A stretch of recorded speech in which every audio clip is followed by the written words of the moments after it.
Assalamualaikum warahmatullahi wabarakatuh. Hello everyone, let me introduce myself. My name is Puji Andrian.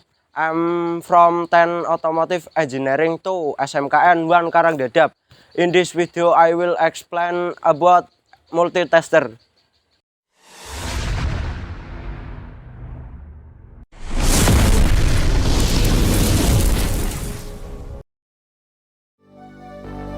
Fill me out with your smile. Now the sunshine brings the light. Fill me out with a flame. I will let you in this game. Take me out when I'm down. 'Cause with you I'm safe and sound. Sebelum ke komponen-komponen multitester, apa sih itu multitester? Multitester adalah suatu alat ukur listrik yang digunakan untuk mengukur tiga jenis besaran listrik, yaitu arus listrik, tegangan listrik, dan hambatan listrik. Nah, apa saja sih komponen-komponen multitester itu? 1.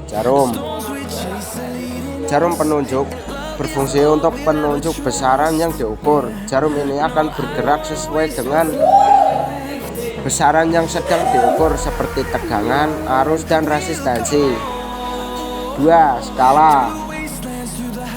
Skala pada multitester analog berfungsi sebagai skala pembaca meter. Skala ini terdiri dari skala tegangan, skala arus, dan skala resistor. Dengan menggunakan skala yang tepat, kita dapat membaca nilai pengukuran dengan akurat. Zero adjust screw adalah skrup yang digunakan untuk mengatur kedudukan jarum penunjuk pada posisi 0. Caranya dengan memutar skrup ini ke kanan atau ke kiri menggunakan obeng pipih kecil. Zero ohm adjust knob berfungsi untuk mengatur jarum penunjuk pada posisi 0 saat mengukur resistansi. Caranya dengan memutar skala pemilih pada posisi 0 ohm, kemudian hubungkan tes LED merah dengan tes LED hitam, lalu putar knob ke kiri atau ke kanan sampai jarum penunjuk menjadi 0 ohm. Lubang katup positif digunakan untuk memasang tes LED positif, yaitu kabel probe yang berwarna merah. Lubang katup negatif. Sedangkan lubang katup negatif digunakan untuk memasang tes LED negatif, yaitu kabel probe yang berwarna hitam.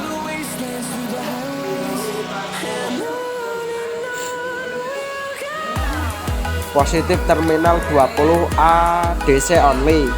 Positif terminal adalah lubang masuk untuk tes LED kutub positif saat mengukur arus searah atau DC dengan rentang pengukuran 0 sampai 20 ampere. Lubang ini biasanya digunakan saat pengukuran arus yang lebih besar. Range selektor switch berfungsi untuk memilih posisi pengukuran dan batas ukurannya. Pada multitester analog terdapat 4 posisi umumnya digunakan, yaitu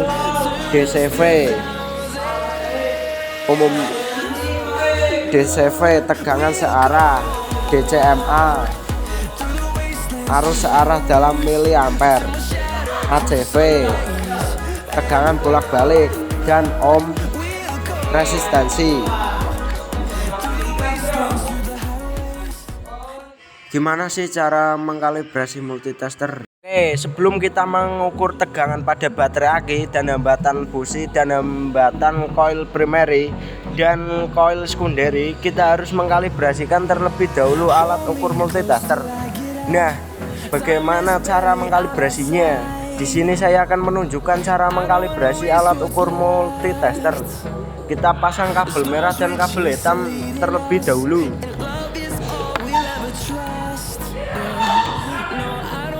Kedua, setelah itu kita putar switch selektor ke arah 1 kali.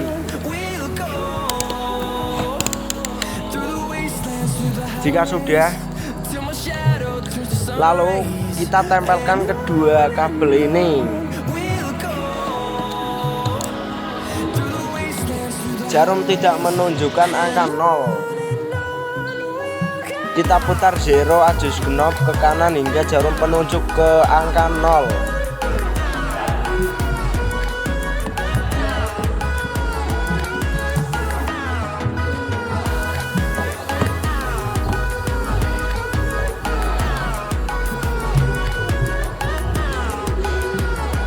Nah, ini sudah menunjukkan angka 0. Jika jarum sudah menunjukkan angka 0, artinya sudah terkalibrasi dan siap digunakan. Mengukur tegangan pada aki. Setelah melakukan kalibrasi, saya akan mengukur tegangan pada baterai aki. Pertama-tama saya akan arahkan selektor switch ke 50 dCV. Lalu tempelkan kabel main dan kabel plus ke aki.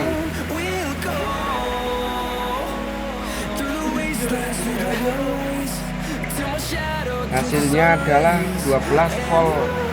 Berarti aki ini sesuai dengan standar dan aman untuk dipakai. Mengukur hambatan pada kabel busi. Tadi kita sudah mengukur tegangan pada baterai aki. Sekarang kita akan mencoba mengukur hambatan pada kabel busi. Pertama, putar switch selektor ini ke 1K.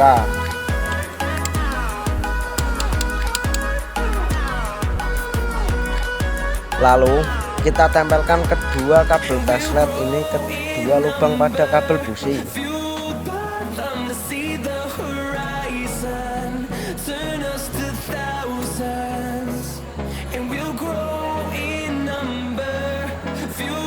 Nah, hasilnya adalah 1,1 jika dikali 1000 sama dengan 1100. Berarti kabel ini di dalam kondisi baik. Sekarang kita lanjut mengukur hambatan koil sekunder dan koil primer. Mengukur hambatan koil primary dan sekunderi. Langsung saja kita akan mengukur koil sekunderi dan koil primary. Pertama kita ukur koil primary dulu. Kita putar switch selektor ini ke 1 kali.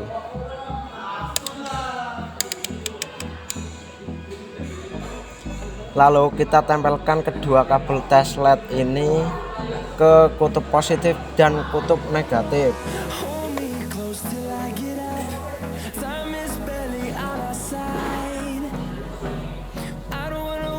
Nah, ini sudah ketemu hasilnya 0,2, berarti koil primary ini tidak standar. Sekarang kita akan lanjut mengukur koil yang sekunderi. Kita putar switch selektor ini ke 1K.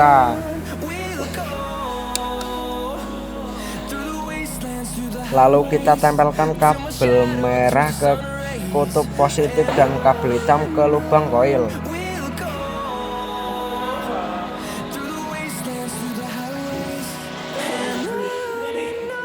Kita lihat hasilnya. Hasilnya adalah 9 kilo ohm. 9 kilo ohm jika dikali 1K sama dengan 9000 K ohm. Berarti koil sekunderi ini standar. Dari hasil pemeriksaan di video kali ini, ada yang tidak standar servis, antara lain koil primary dan koil sekunderi, yaitu tidak standar. That's all my video. Thank you. Wassalamualaikum warahmatullahi wabarakatuh. SMK bisa.